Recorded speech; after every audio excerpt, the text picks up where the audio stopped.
നമസ്കാരം, ജാഗ്രത ന്യൂസ് ലൈവിലേക്ക് സ്വാഗതം. ഇന്ന് രാവിലെ കോട്ടയം കളത്തിപ്പടിയിൽ നിന്നുള്ളൊരു വാർത്ത കേട്ടാണ് ഈസ്റ്റർ ദിനത്തിൽ കോട്ടയം ഉണർന്നത്. കളത്തിപ്പടിയിൽ പൊൻപള്ളി പാലത്തിൽ നിന്നും ഭിന്നശേഷിക്കാരനായ ലോട്ടറി വിൽപ്പനക്കാരൻ ആറ്റിലേക്ക് ചാടി ജീവനൊടുക്കി എന്നുള്ളൊരു വാർത്തയാണ് പുറത്തു വന്നത്. കഴിഞ്ഞ ദിവസം രാത്രി 8:30 ഇദ്ദേഹത്തെ കാണാതായത് എന്നാണ് ലഭിക്കുന്ന വിവരം. പൊൻപള്ളി പാലത്തിന് സമീപത്ത് ഇദ്ദേഹത്തിന്റെ ലോട്ടറി സൂക്ഷിച്ചിരുന്നതായി പോലീസിന് വിവരം ലഭിക്കുകയായിരുന്നു. നാട്ടുകാരാണ് ഈ വിവരം പോലീസിനെ അറിയിച്ചത്. തുടർന്ന് രാത്രി 8:30 തന്നെ പോലീസും അഗ്നിരക്ഷാസേനയും ഇവിടെ പരിശോധന നടത്തിയെങ്കിലും ഇദ്ദേഹത്തെ കണ്ടെത്താൻ സാധിച്ചിരുന്നില്ല. തുടർന്ന് ഇന്ന് രാവിലെ ഒരു 8 മണിയോടുകൂടിയാണ് ഇദ്ദേഹത്തിന്റെ മൃതദേഹം ഈ ആറ്റിൽ പൊങ്ങി വരുന്ന രീതിയിൽ കണ്ടെത്തിയത്. തുടർന്ന് കോട്ടയം ഈസ്റ്റ് പോലീസും അതുപോലെ തന്നെ അഗ്നിരക്ഷാ സേനാ സംഘവും സ്ഥലത്തെത്തി പരിശോധന നടത്തി മൃതദേഹം മോർച്ചറിയിലേക്ക് മാറ്റുകയും ചെയ്തിട്ടുണ്ട്.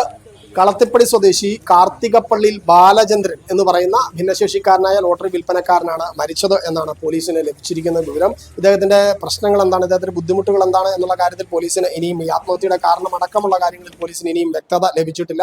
ഏതായാലും ഈ വിഷയത്തിൽ പോലീസ് അന്വേഷണം ആരംഭിച്ചിട്ടുണ്ട്. കളത്തിപ്പടി ടൗൺ കേന്ദ്രീകരിച്ച് ലോട്ടറി വിൽപ്പന നടത്തുന്ന ആളായിരുന്നു ഇദ്ദേഹം. ഇദ്ദേഹത്തിന്റെ മൃതദേഹം ഇപ്പോൾ കോട്ടയം മെഡിക്കൽ കോളേജ് ആശുപത്രി മോർച്ചറിയിലേക്ക് മാറ്റിയിട്ടുണ്ട്. സംഭവത്തിൽ ഈസ്റ്റ് പോലീസ് കേസെടുത്ത് അന്വേഷണം ആരംഭിച്ചിട്ടുണ്ട്.